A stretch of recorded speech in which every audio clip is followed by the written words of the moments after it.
El gobernador de Buenos Aires y el héroe del desierto. Continuación, parte 2. Los funerales de Dorrego, 1829.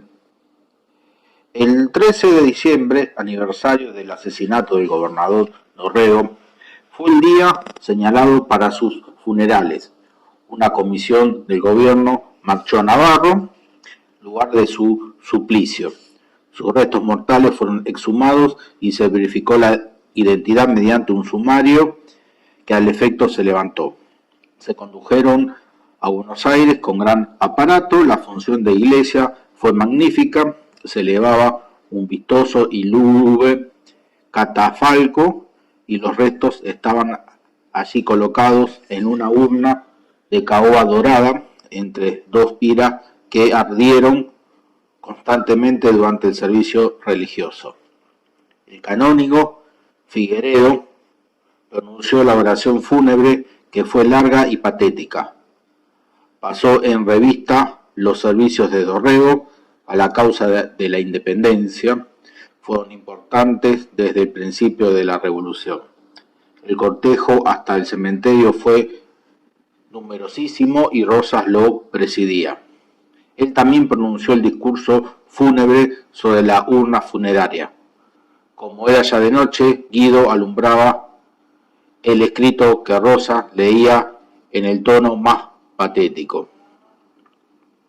Al presenciar esta ceremonia, no cesó de ocurrírseme que Rosas en aquel momento sentía un placer indecible por la desaparición del único hombre que había sin duda alguna puesto un fuerte obstáculo a sus planes de engrandecimiento.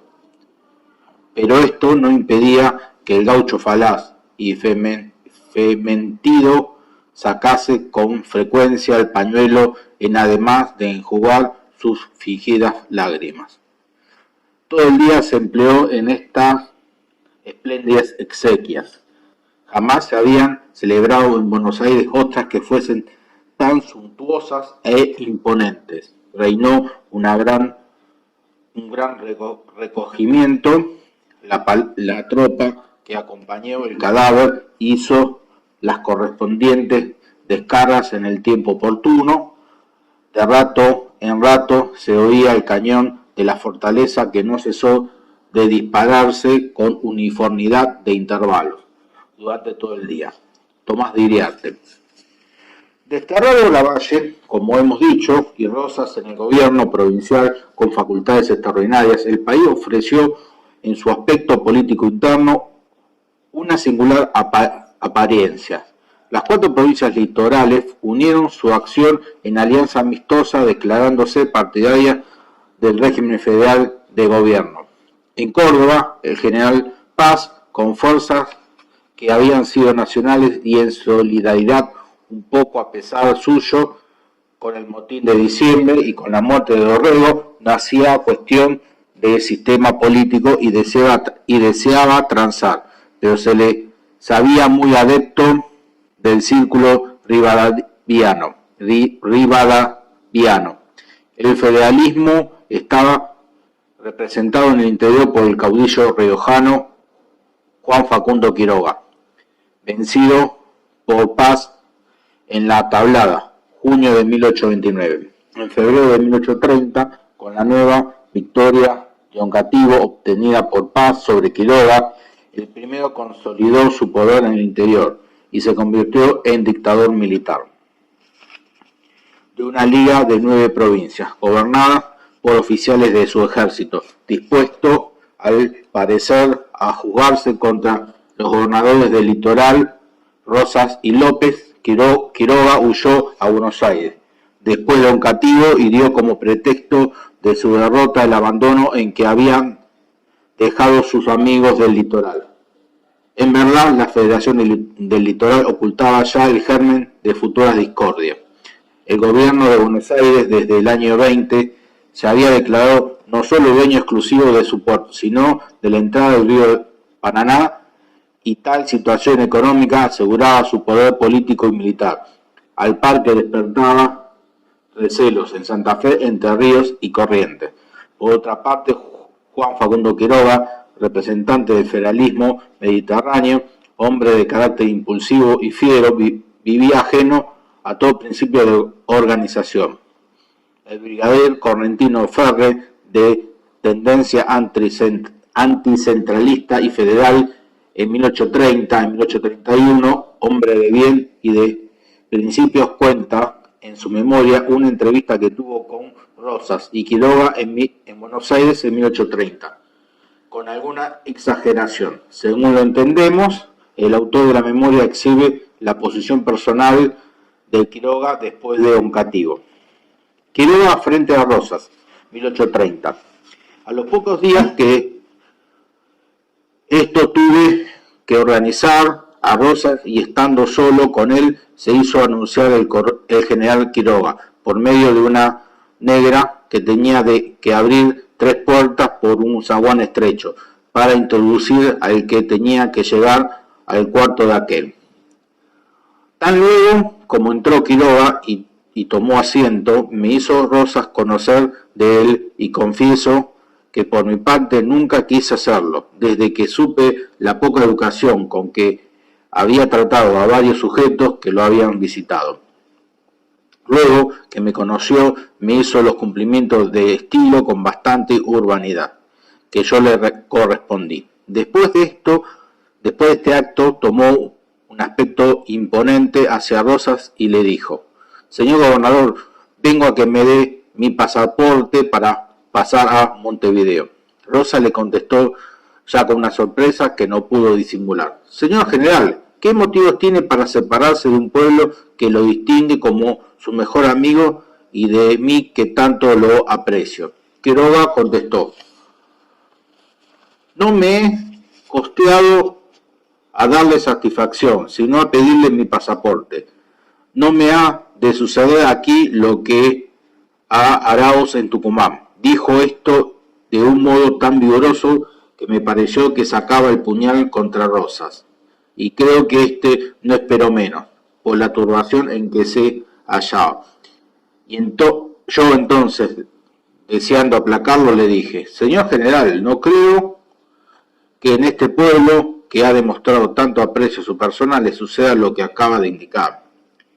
A esto repuso inmediatamente dirigiéndose a mí: «Cuánto me alegro que una persona como el señor Ferrer se halle presente en los momentos en que he dado este paso, y para convencerlo de las razones que tengo para darle, quiero instruirle en pocas palabras cuál ha sido la conducta de este hombre para conmigo. Estaba yo disfrutando de mi vida privada en mi país, después que el general Paz tomó a Córdoba, cuando recibí una comunicación de él y del gobernador de Santa Fe, López, a quien se le había dado el cargo de general de la Nación para dirigir la guerra contra el movimiento del 1 de diciembre, por la convención reunida en Santa Fe. Ambos me invitaban a nombre de la patria para que, haciendo uso de mi patriotismo, recursos y relaciones en las provincias interiores, procurase reunir un ejército que bajase a obrar en combinación con el que se preparaba en las provincias litorales, Buenos Aires, Santa Fe, Entre Ríos y Corrientes, para destruir el poder de Paz en Córdoba. Tan luego como recibí esta comunicación, puse en práctica todo lo que exigía. Sacrifiqué mi fortuna y algunas víctimas para poder llenar mi compromiso, y bajé con mi ejército creyendo encontrar al que me ofreció el general de la Nación en las inmediaciones de Córdoba, pues no había merecido aviso ninguno después de mi invitación. Pero cuál sería mi sorpresa cuando al llegar a las inmediaciones de Córdoba me encuentro con la noticia de que no había tal ejército combinado, que el general de la Nación estaba en su casa en Santa Fe sin hacerme saber nada, y que el general Paz tenía un ejército mucho más fuerte que el mío. Estos motivos debieron hacerme retirar y no aventurar una batalla. El honor y la desmoralización que era consiguiente a una retirada me obligaron a buscarla.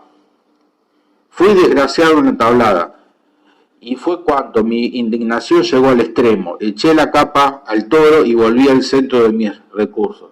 Sacrifiqué infinidad de víctimas que deben pesar sobre la cabeza de este, señalando a Rosa, y de López, que proporcionarlas, formé un nuevo ejército y volví contra el de Paz, no con el deseo de vengarme de este, sino de triunfar de él, considerarlo y bajar a colgar las cabezas de López y de este, volviendo a señalar a Rosa. Fui segunda vez desgraciado en la Laguna Larga, y no tengo embarazo en confesar de mi pérdida, que mi pérdida consistió en que mis conocimientos militares no eran suficientes para combatir con los del general Paz. Triunfó su capacidad, no su poder. Aquí tiene usted, señor Ferrer, una idea de las razones que tengo para no tener confianza del gobernador actual de Buenos Aires, que quien sabe si mañana no amanecerá el mismo colgado. Si él y López hubiesen llenado sus deberes y promesas, el ejército que me ofrecían y el mío hubiesen triunfado plenamente de Paz.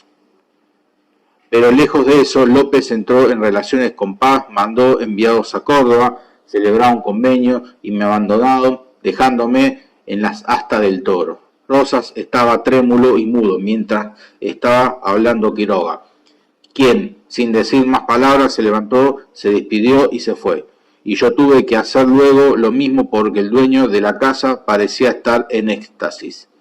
No sé lo que había después sobre todo, ni por qué desistió Quiroga de su viaje. Mucho se ha hablado sobre el particular, pero como nada me consta, excuso dar mi opinión a este respecto. Continuaré hablando sobre mi comisión hasta sus resultados. Convencidos los gobiernos en el tratado que debía formularse, convinieron el de Santa Fe y Entre Ríos a personarse en San Nicolás, señalándose el tiempo de la reunión, como lo fue de que saliésemos Rosas y yo para aquel destino. Lo hizo primero Rosas el 24 de marzo, quedando a esperarme en Luján. Y yo salí el 28 con el doctor Massa, que había quedado para acompañarme. Al día siguiente llegamos a Luján, en cuya noche me obsequió Rosa con un baile y una cena. Al baile fueron invitadas las señoras principales del pueblo, entre las cuales habían algunas que eran contrarias ya sea a la política o a las personas de la administración. De estas eligió una para romper el baile con un mulato loco, esclavo de Rosas, a quien llama Bigut, vestido con una de aquellas libreas que usaban los lacayos. Cuando yo vi esto me retiré del baile y no quise acudir a ningún otro de los que se dieron en San Pedro y San Nicolás. En cada uno de esos pueblos era recibido Rosas con arcos triunfales, aclamaciones y vítores, que cualquiera advertido conociera que todo era obra del mismo Rosas por medio de agentes que enviaba, delante al efecto. Ocuparme en referir los disparates e imposturas con las que se entretenía con unos cuantos locos que traía consigo sería exponerme a no ser creído. Llegamos a San Nicolás y ya encontramos allí al señor López, gobernador de Santa Fe, quien venía plenamente autorizado para representar también al gobierno de Entre Ríos. Tuvimos allí nuevas conferencias, de que resultó acordar que cada gobierno nombrase un representante y que se reunieran en Santa Fe para celebrar el tratado definitivo. Mas no era este el empeño principal de Rosa, sino el comprometernos a hacerle la guerra al general Paz en Córdoba. sobre todo lo que trabajó cuanto pudo, pero no se hizo otra cosa que convenir en que a nombre de los 4 gobernadores se le oficiase pidiéndole explicaciones sobre su conducta política y algunos cargos que en suma se dirigían a que disolviese su ejército. El doctor Massa fue encargado de la redacción de este oficio y a la que me opuse, porque allí aparecían los gobiernos como una autoridad nacional a quien debía respetar como tal el general Paz. Rosas quiso sostenerla, pero como el señor López se desplegase mi dictamen, este prevaleció. Entonces se encargó la redacción a don Pascual Echagüe y a don Domingo Oro, convenidos con la nueva redacción, aunque no al gusto de Rosas. Y extendido y firmado, el oficio se despachó a Oro con él. Luego convinimos con el señor López en nuestro viaje a Santa Fe, y el día anterior a nuestra salida, habiendo quedado la casa despejada, de modo que parecía no había más gente en ella que Rosas y yo, se me presentó en la puerta de mi sala, preguntándome si estaba ocupado, y habiéndole contestado que no, me invitó a ir a su sala a conversar, a lo que accedí inmediatamente. Es de advertir que, ya instruido yo de su meditado plan y de que, según él, no consistiría jamás en la prosperidad de los pueblos protegiendo su industria por medio de una nueva economía política, y siendo esto uno de los encargos principales que yo tenía de mi gobierno, de acuerdo con los demás, me resistía a las pretensiones de Rosas, mientras no cediese al justo reclamo de los pueblos sobre el particular. Con el motivo que ya he dicho, tuvimos con Rosas una sesión en que agotó todos sus medios para inclinarme a que destruyésemos primeramente a Paz en Córdoba, y después se arreglaría todo aquello concerniente a la prosperidad de las provincias. Esta opinión rebatía yo diciendo que no era incompatible lo uno con el otro, sino que al contrario las provincias todas bendecirían al primer gobierno de Buenos Aires, que se había fijado en el bien de ellas. Rosas instaba en su opinión, y al mismo tiempo en que yo le dejase a nombre de mi gobierno la facultad de entretener las relaciones exteriores, y para corroborar lo que sostenía me presentó una carta de su primo don Tomás Anchorena, diciéndome que para él era un oráculo, pues lo consideraba infalible, en la que se exprimía todo su talento en apoyo de la política que sostenía en aquellos momentos el gobierno de Buenos Aires. Mi última contestación fue decirle que no me era dado dejarle las facultades que pedía, en razón de que él se negaba al justo reclamo de las provincias respecto al arreglo del comercio extranjero en las producciones del país, lo que fomentaría su prosperidad, y yo terminaba mis consideraciones con él, porque nada adelantaría en continuarlas con quien no sostenía su opinión propia por sujetarse a la decisión de su oráculo, Pedro Ferre. Desde febrero a diciembre de 1830, Paz hizo algunos equilibrios para evitar esa guerra entre el litoral y el interior, que definiría irremediablemente una situación harto difícil de sobrellevar. Los jefes federales, Rosas y López, mostrábanse igualmente cautos en sus procederes. Rosas en Buenos Aires parecía satisfacer la opinión general y en particular a las clases conservadoras, aseguraba el orden y los patacones. De Rosas, en 1831 tenemos un esbozo que nos ha dejado el general Eustoquio Frías, su enemigo, en unos apuntes que dictó ya en su vejez a Benjamín Villafañe y fueron publicados en la Revista Nacional. Dicen así: mi retiro en 1830. Concluido el convenio entre el general Lavalle y Rosas, Frías se retiró del servicio. El año 30 solicitó el gobierno su absoluta separación, habiendo conseguido un informe del cirujano mayor coronel don N. Rivero para fundar su petición en su quebrantada salud. El inspector, que era el coronel don Casto Cáceres, al elevarla, hizo presente sus servicios en la guerra de independencia y de Brasil y de la ley del año 26, que decía que todos los que se inutilizasen gozarían del sueldo íntegro de su clase. Pasada la solicitud al auditor de guerra, don R.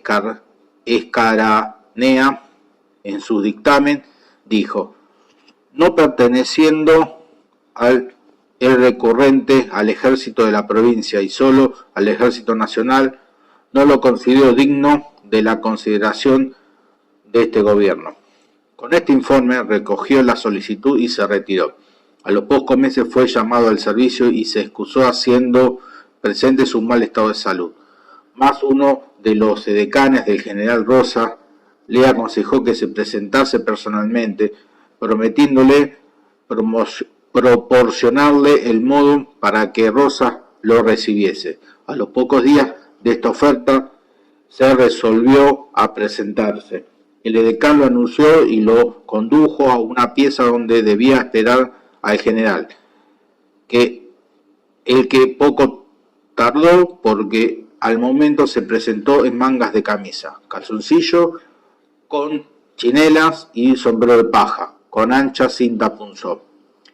Después del saludo preguntó cuál era el objeto de la visita, a lo que contestó Frías que en el año 30 había presentado al gobierno la solicitud que tenía el honor de mostrarle.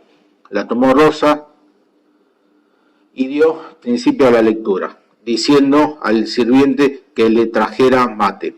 Después de haber leído parte de la solicitud, le dijo: ¿usted ha sido oficial de Lavalle? No, señor. He servido bajo sus órdenes como militar que soy.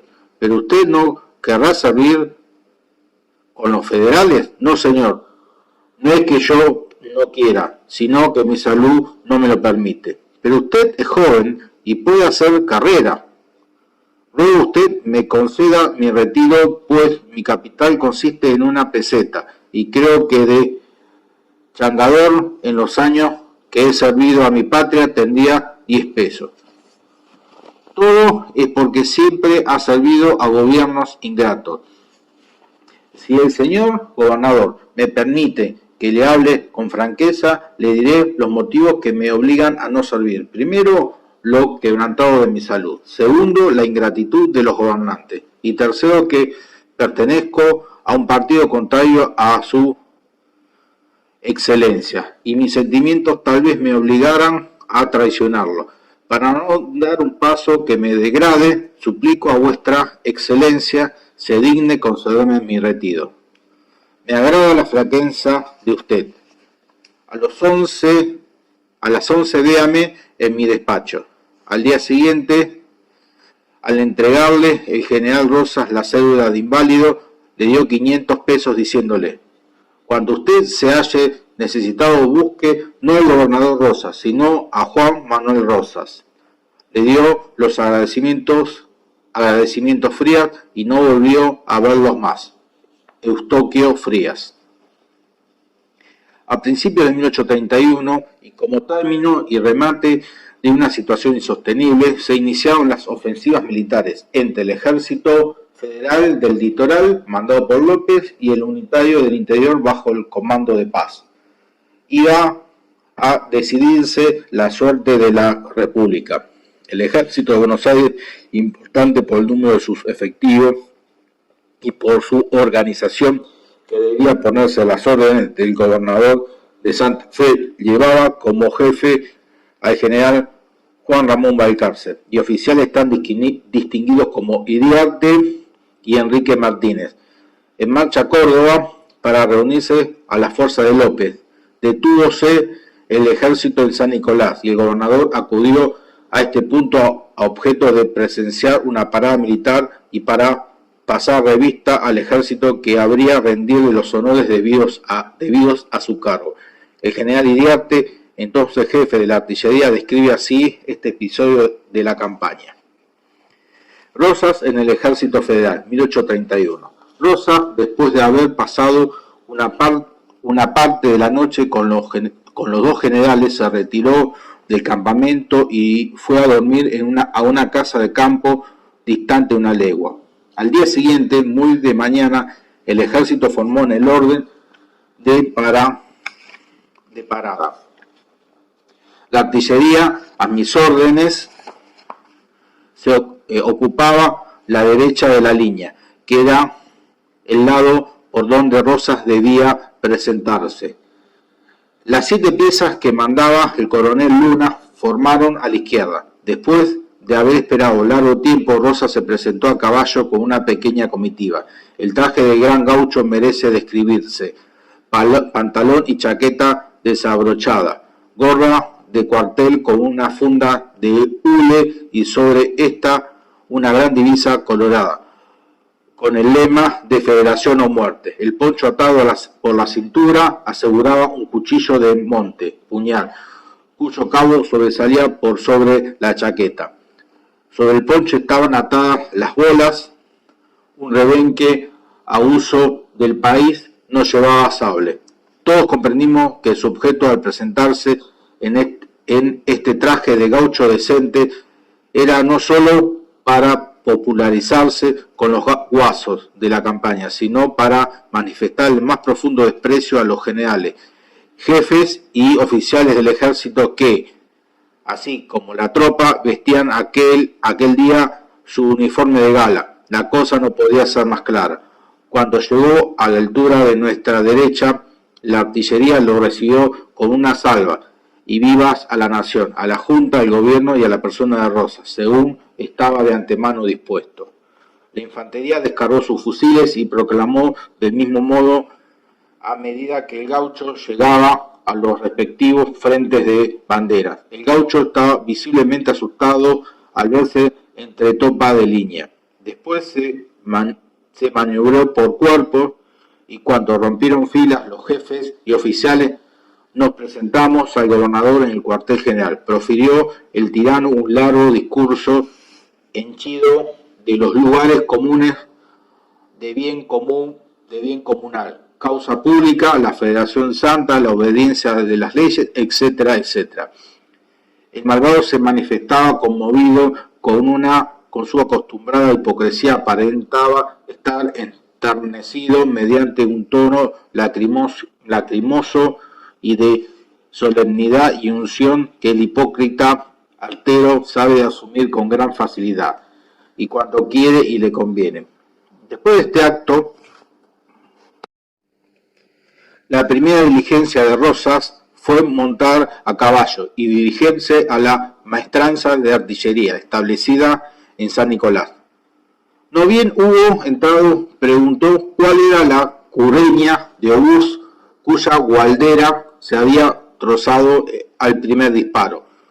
Tomó una asneta y dio algunos cortes para cerciorarse de que la madera estaba en mal estado. Conocí cuando me lo refirieron, pues yo no estaba presente, que el pícaro y desconfiado gaucho había sin duda sospechado que yo lo había engañado con un falso parte, pues que la gualdera había sido trozada ex profeso. El mismo día, por consejo de Martínez y Valcárcel, fui a cumplimentarlo. Estos dos amigos sabían, pero me ocultaban todo el odio que el gaucho me profesaba y querían ponerme a cubierto de sus tiros sin descubrirme que yo estaba muy expuesto a una persecución. Pero no me recibió. pretextando ocupaciones urgentes, al mismo tiempo que lo dejó de recibir a todos los demás jefes que fueron a su alojamiento con igual objeto. A muchos de ellos los obsequió con donaciones y regalos, porque es efectivamente muy pródigo con los que cree que son sus amigos. Así ha comprado a muchos miserables que han vendido su honor y su patria por el aliciente del oro.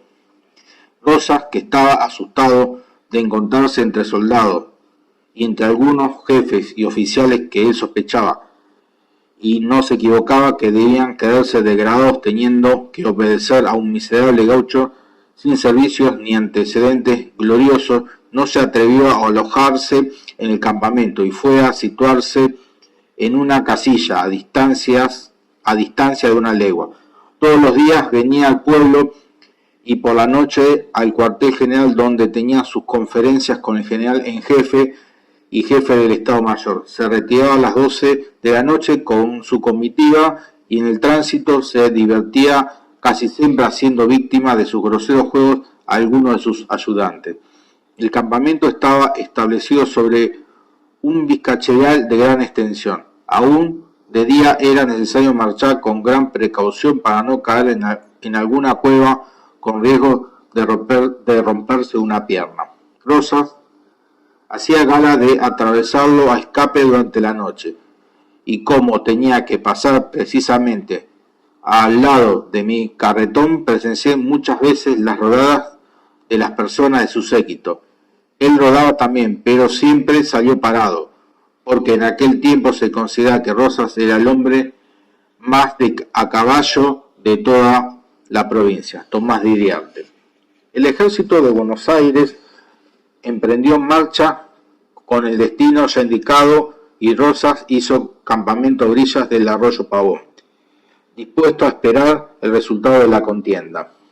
Antes de unirse las fuerzas de Buenos Aires a las de López, un soldado de este último, con un hábil tiro de boleadora, hizo prisionero al general Paz, que se había arriesgado en una exploración, mayo de 1831.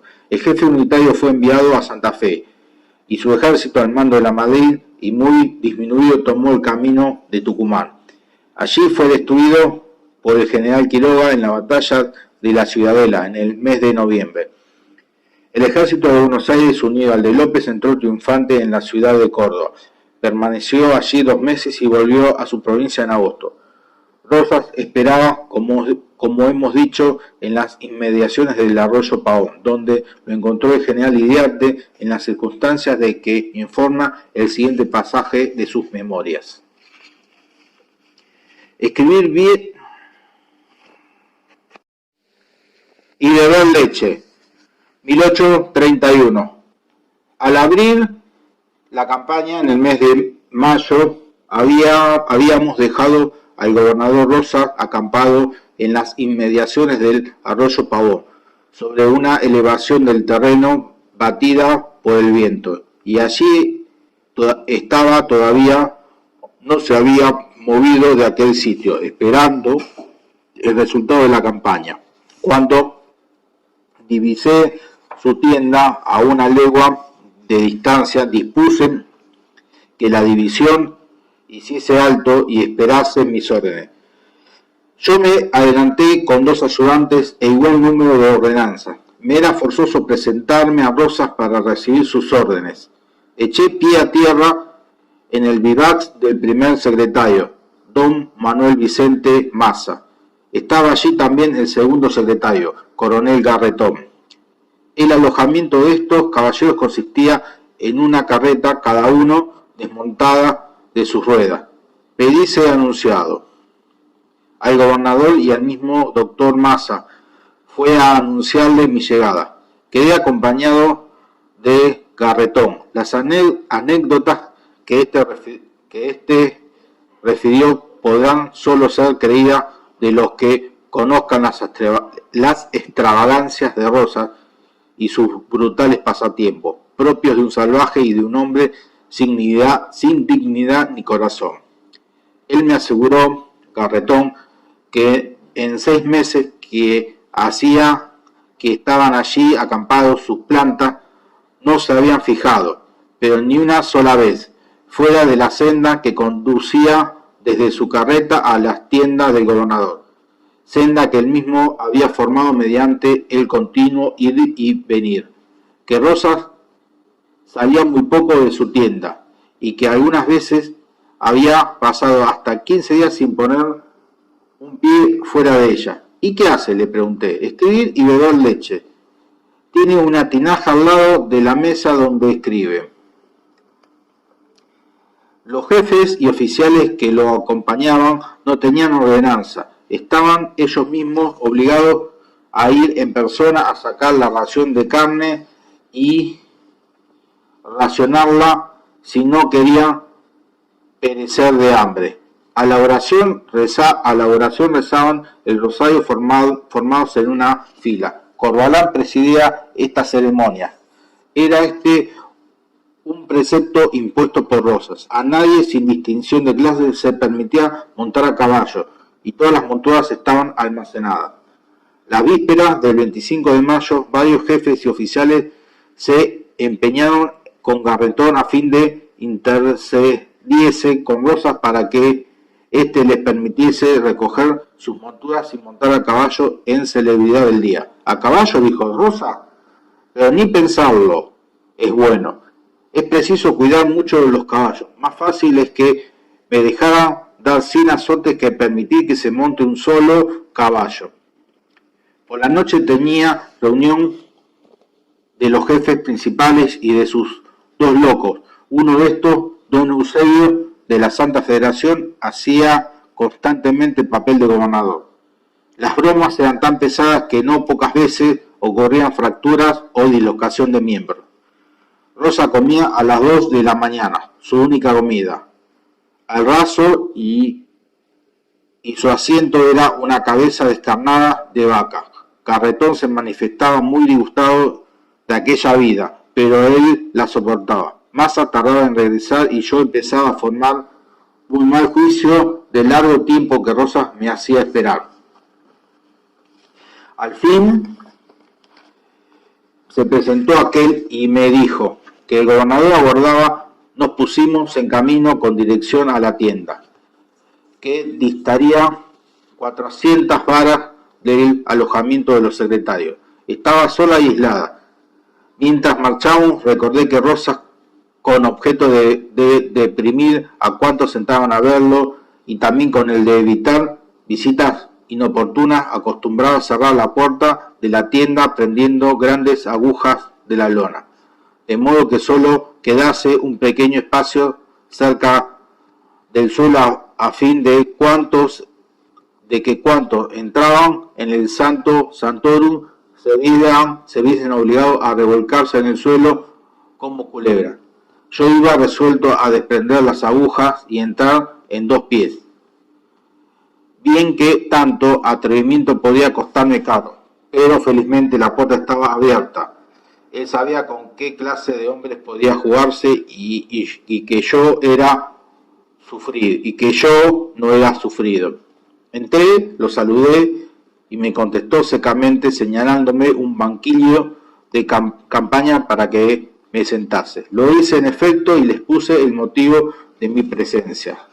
Recibí órdenes para saber dónde debía acampar con mi división, que estaba a una legua de distancia, y dónde y cómo debía proveerse de las raciones de carne y leña. Sin contestarme, sin hacerme la más mínima pregunta de cortesía sobre la reciente campaña, sin informarse de la salud del general en jefe Balcarce y del jefe del espacio mayor, general Martínez, tomó la pluma, escribió y me entregó el contenido, reducido a disposiciones sobre los objetos de que yo había ocupado. Me levanté sin más aguardar, me despedí fríamente y con dignidad. Él me contestó del mismo modo. Acampamos en efecto sobre el arroyo de Pavón, en el mismo lugar que Rosas había señalado, y allí encontramos leña y los animales vacunos para el consumo de la división. A la mañana siguiente levanté mi campamento y me puse en marcha con la dirección a San Nicolás. Poco después se presentó el edecán Corbalán para manifestarme de orden de su excelencia cuánto había extrañado que dos individuos de mi división hubieran deshecho un corral de un vecino. Tomé informe y resultó que eran dos troperos de las carreras que habían arrancado una o dos palos del corral, a cuyas inmediaciones habíamos acampado.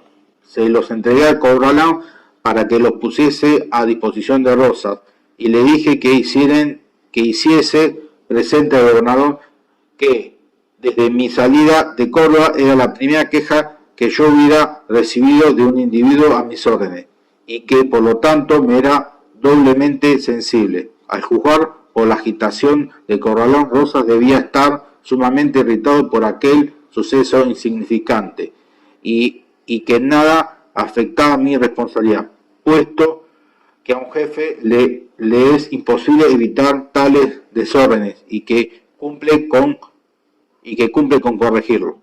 Pero recaía en mí y este era el secreto de su enojo, porque siempre Rosas me ha mirado con orejiza y yo le he correspondido con la misma. Tomás de Iriarte.